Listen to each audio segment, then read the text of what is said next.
ওই জান, কই তুমি? আসছো না কেন এখনো? এই কে আপনি? আর এখানে কি করছেন? এই রাখো রাখো, আমি তোমার ম্যাডামের বয়ফ্রেন্ড। আপনি ম্যাডামের বয়ফ্রেন্ড? তাহলে আপনার হাত বাঁধা কেন? তোমার ম্যাডামই আমাকে বেঁধে রাখছে। কিন্তু কেন বেঁধে রাখছে? ও তুমি বুঝবে না, তুমি তোমার ম্যাডামকে পাঠিয়ে দাও। সোনালি, সোনালি, এই উনি কে? উনি কি তোমার ম্যাডামের হাজবেন্ড নাকি? হ্যাঁ, উনি আমার ম্যাডামের হাজবেন্ড। এই তুমি একটা কাজ করো না, তুমি আমাকে একটু হেল্প করো। তুমি আমার এই হাতের শিকলটা একটু খুলে দাও না প্লিজ। কিন্তু কিভাবে খুলে দিব? আমার কাছে তো চাবিই নেই। ওই যে চাবি ওইখানে আছে, একটু জলদি খুলে দাও না। আচ্ছা ঠিক আছে।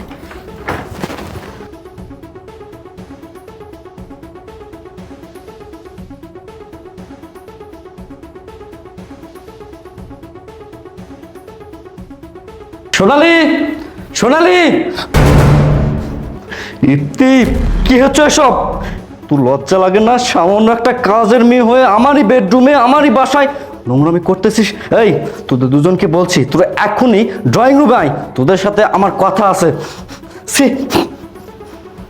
স্যার, ব্যাপারটা কেমন হলো? আজকে বোধহয় আমার চাকরিটা চলেই যাব। আপনি বরং এক কাজ করুন, চলুন আমার সাথে ড্রয়িং রুমে গিয়ে স্যারকে সত্যি কথাটা বলে দেন। দেখো, সত্য কথাটা অনেক আগেই বলতে চাইছিলাম, কিন্তু এভাবে বলতে হবে কখনো ভাবি নাই। আর তাছাড়া তোমার ম্যাডাম তার হাজব্যান্ডের সাথে সুখী নাই, আর আমাদের সম্পর্ক অনেক দিন হতে। আর তোমার স্যার যেহেতু আমাদের দেখে ফেলছে, তাহলে তুমি আমাদের একটু হেল্প করো না প্লিজ। তুমি বলবা যে তুমি আমার গার্লফ্রেন্ড। আচ্ছা ঠিক আছে, চলুন। আচ্ছা ঠিক আছে, চলো।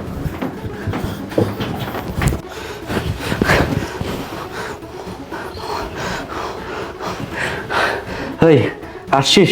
ইতি সত্যি করে বলতো, কতদিন ধরে তোরা নোংরামি করতেছিস? স্যার, আজকেই সর্বপ্রথম। এই চুপ, মিথ্যা কথা বলবি না। এই তোরা কি ভেবেছিস আমি কিচ্ছু জানি না? আমি সব জানি। আমাকে কি বলদ পাইছিস? তোরা আমাকে যা বুঝাবি আর আমি তাই বুঝবো। তোদের প্রমাণ সাক্ষী সব কিছু আছে যে তোরাও নোংরামি করতেছিস। এই তো প্রমাণ। এই যে দেখ তো, ফুটেজটা কার? তোদের ফুটেজ। এটা 6 তারিখের, এটা 8 তারিখের বিকেল 3টার সময়। এই ফুটেজটা 12 তারিখের 2টার সময়। কি এবার প্রমাণ হয়েছে? এখন কি বলবি? বল বল বলছি। স্যার, আমার ভুল হয়েছে, এরকম ভুল আর হবে না। আমাকে এবারের মতো মাফ করে দেন। ভুল হয়েছে তাই না? আচ্ছা ঠিক আছে, বুঝলাম। আমাকে একটা কথা বলতো, তোরা দুজন দুজনকে কি ভালোবাসিস? হ্যাঁ স্যার, আমরা দুজন দুজনকে ভালোবাসি। ও আমাকে অনেক ভালোবাসে। বলো বলো। হ্যাঁ স্যার, ও সত্যি কথা বলছে। ভালোবাসিস তাই না? একটা কথা বলি শোন, ভালোবাসা খারাপ জিনিস না, ভালোবাসা পাপ না, ভালোবাসা অতি মূল্যবান একটা জিনিস। ভালোবাসা আছে বিদায় দুনিয়া এত সুন্দর। তবে তোরা যা করতেছিস না, সেটা এক ধরনের অন্যায়, কারণ তোরা বিয়ে করিসনি। আর সব থেকে বড় অন্যায় করেছিস কি জানিস? তোরা তোরা আমার বেডরুমটা নোংরা করে ফেলেছিস। আজকের পর থেকে তোরা সেই সুযোগটা পাবি না, কারণ তোদের দুজনার 4 হাত আমি এক করার ব্যবস্থা করতেছি। এই সোনালি, আসো আসো বলছি। এই এখানে কি হয়েছে? এত চিৎকার চেঁচামেচি কিসের? তুমি জানো না এরা দুজন কি করেছে জানো? আমাদের বেডরুমটা নোংরা করে ফেলেছে। এই কাজের মেয়ে, ছোট লোকের বাচ্চা, তোর এত বড় স্পর্ধা, তুই সামান্য কাজের মেয়ে হয়ে আমার বাড়িতে আমারই বেডরুমে নষ্টামি করিস? এই আশরাফ, ওদের সাথে তুমি এত কথা কেন বলছো? এখন ওদেরকে 14 শিকের মধ্যে ঢুকাও। তুমি দাঁড়াও, ওদের বকো না। আমি তো ওদের অনেক বকেছি। এক কাজ করি, আমরা ওদের 4 হাত এক করে দিই, আই মিন ওদের বিয়ে দিই, তাহলে ভালো হবে। বিয়ে দিয়ে দিবে? হ্যাঁ, বিয়ে তো সোয়াবের কাজ, দিই, সমস্যা কোথায়? ঠিক বলছো। শোনো, তুমি ওদের সাথে কথা বলো। আর এই শোন, তোদের বিয়েতে অনেক খরচ হবে তাই না? আমি টাকা আনতেছি, তোরা তোদের ভাবির সাথে গল্প কর। তুমি ওদের সাথে কথা বলো, আমি আসতেছি। আচ্ছা যাও। আচ্ছা। এই কাজের মেয়ে, ছোট লোকের বাচ্চা, আর জান তুমি ওর সাথে কিভাবে ধরা খেলে? তুমি কি আমার অবর্তমানে ওর সাথে আবার কোনো কিছু করতে গেছিলা নাকি? এই তুমি কিসব আবল তাবল বলছো? তোমার কি মাথাটা ঠিক আছে? তুমি তো আমাকে বেঁধে রেখে চলে গেছো। হ্যাঁ জান, আমারই উচিত হয়নি তোমাকে বেঁধে রেখে যাওয়াটা। আচ্ছা যাই হোক জান, তুমি তো আমাকে ভালোবাসো তাই না? আর আমিও তো তোমাকে অনেকটা ভালোবাসি। একটা বুদ্ধি দিয়ে আমার কথাটা তুমি রাখবা? শোনো, একটা কাজ করো। এই কাজের মেয়েটাও কিন্তু দেখতে অনেক সুন্দর আছে, সেম আমার ছোট বোনের মতো দেখতে। একটা কাজ করো জান, তুমি ওকে বিয়ে করে ফেলো, কারণ আমারও তো হাজবেন্ড আছে তাই না? আর আমার হাজবেন্ড যদি তোমার আর আমার সম্পর্কের বিষয়ে জানতে পারে, তোমাকে তো জেলের মধ্যে ঢুকাবে সাথে আমাকেও ঢুকাবে, আমার পুরো ক্যারিয়ারটা নষ্ট হয়ে যাবে, তারপরে আমার বাবা মা আমার সাথে আর কথা বলবে না। এই আমার তো হাজবেন্ড আছে, তুমি এক কাজ করে এই মেয়েটাকে তোমার ওয়াইফ বানিয়ে ফেলো, আর তখন তো তুমি আমাদের বাড়িতেই থাকবে, তখন আর কষ্ট করে লুকিয়ে লুকিয়ে আমি ওকে কেন বিয়ে করবো? আমি তো তোমাকে ভালোবাসি। সোনালি, হ্যাঁ সোনালি, আমি এখানে 4 লক্ষ টাকা রেখেছিলাম, কিন্তু 3 লক্ষ কেন? বাকি 1 লক্ষ টাকা কোথায় গেছে? দেখেছো আশরাফ, আমার মনে হয় এই কাজের মেয়ে ছোট লোকের বাচ্চাই তোমার 1 লক্ষ টাকা নিয়েছে। এই শোনো, ওদেরকে তোমার আর বিয়ে টিয়ে পড়াতে হবে না, ওরা দেখবে তারপর আমাদের মাথায় উঠে নাচবে। এক কাজ করো, ওদের দুজনকে এক্ষুনি 14 শিকের মধ্যে ঢুকাও। ইপ্তি, সত্যি করে বলতো, টাকা তুই নিয়েছিস তাই না? স্যার হ্যাঁ আমি টাকা নিইনি, বিশ্বাস করেন। হ্যাঁ আমি তো আপনাদের নুন খেয়েছি, নুন খেয়ে কিভাবে আপনাদের সাথে নিমু খারাপি করব বলেন? চুপ কর তুই, নিমু খারামি তুই তো অলরেডি করেই ফেলেছিস। তুই তোর বয়ফ্রেন্ডকে এনেছিস আমাকে না জানে, আর বিশ্বাসের কথা বলি না, তোকে আমি কিভাবে বিশ্বাস করব? তুই যখন তোর বয়ফ্রেন্ডকে আমাদের বাসায় আনতে পারিস, তার মানে তুই টাকাও চুরি করতে পারিস। ভালোই ভালো বলছি, বল তুই টাকা চুরি করেছিস, স্বীকার খা। স্যার হ্যাঁ আমি টাকা চুরি করিনি, আর আমি বলেছিলাম না এই ছেলেটা আমার বয়ফ্রেন্ড, কিন্তু ও আমার বয়ফ্রেন্ড না, এটা ম্যাডামের বয়ফ্রেন্ড। এই কাজের মেয়ে ছোট লোকের বাচ্চা, তুই নিজে ধরা খেয়ে বাঁচার জন্য তুই আমার নামে জানো তুই বলতেছিস? এই তোর মতো কি আমার রুচি এতটাই বিগড়ে গেছে নাকি যে আমি এরকম একটা ছেলেকে আমার বয়ফ্রেন্ড বানাবো? এই আমার হাজবেন্ডের কোন দিক দিয়ে কম আছে রে যে এরকম একটা ছেলের সাথে আমি রিলেশন করবো? আমার কি রুচি দুর্ভিক্ষ লেগেছে নাকি? সোনালি, তুমি চুপ করো, আমার মনে হয় এখানে কোনো রহস্য আছে। এই ছেলে, তুমি বলো তো, ও কি তোমার গার্লফ্রেন্ড?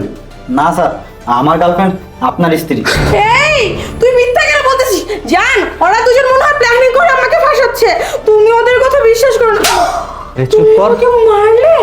হ্যাঁ, তোকে মারবো, তবে মারা আরো অনেক আগে উচিত ছিল, কিন্তু মারিনি কেন জানিস? তোকে হাতে নাতে ধরার জন্য তোর বয়ফ্রেন্ডের সাথে। তুই কি ভেবেছিস আমি কিচ্ছু জানি না? আমি সব জানি, আমি খুব ভালো করে জানি এই ছেলে তোর বয়ফ্রেন্ড। তুই দিনের পর দিন আমাকে ধোকা দিচ্ছিস, আমার বিশ্বাসের সাথে খেলতেছিস। জান, তুমি যা বলতেছো একদম ভুল বলতেছো, এই ছেলেটাকে আমি কখনো দেখিনি। এই কাজে আমি স্বীকার কর না, কর, ও তোর বয়ফ্রেন্ড না, বল।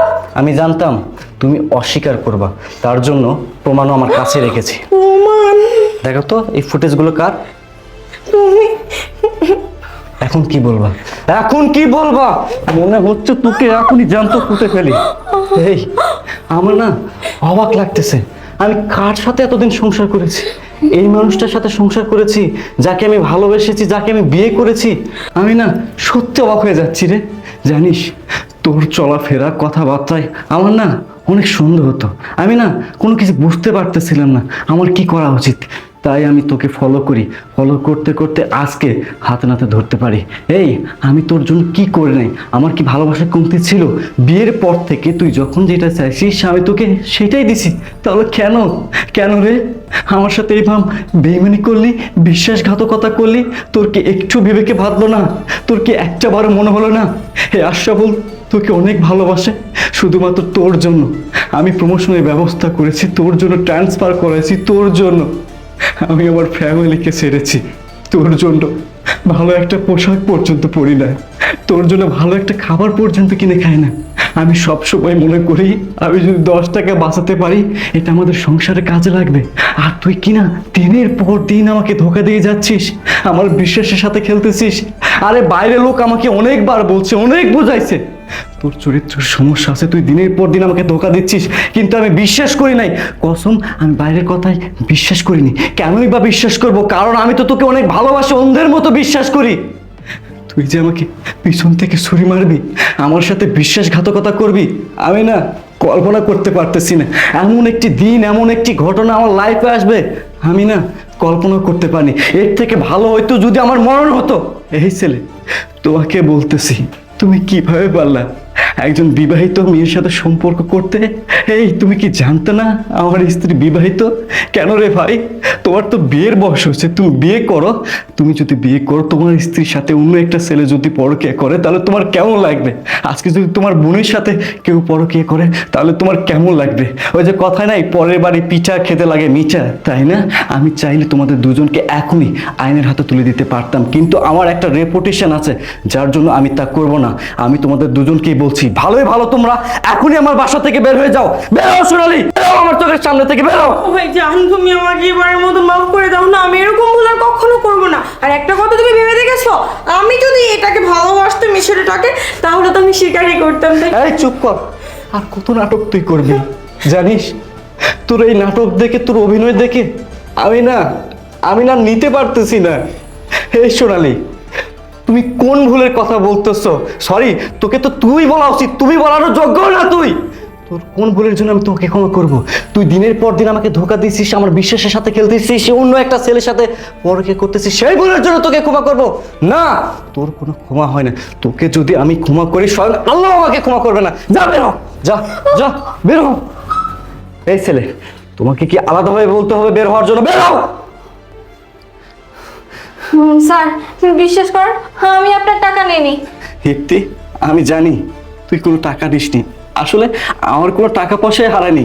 আমি এতক্ষণ নাটক করেছি শুধুমাত্র এই নরপিশাচদের হাতে নাতে ধরার জন্য। হিপ্তি, তোর কাছে আমি চিরকৃতজ্ঞ হয়ে থাকলাম রে। আজকের পর থেকে তুই আমার বোন হয়ে আমার বাসায় থাকবি। আজকের পর থেকে আমি কথা দিচ্ছি, তোকে আর কোনো কাম করতে হবে না। আমি বাইরে থেকে একটা লোকানোর ব্যবস্থা করব। তুই আজকের পর থেকে আমার বোন হয়ে আমার বাসায় আমার মর্যাদায় থাকবি। ভালো থাকিস তুই। আমি গেলাম।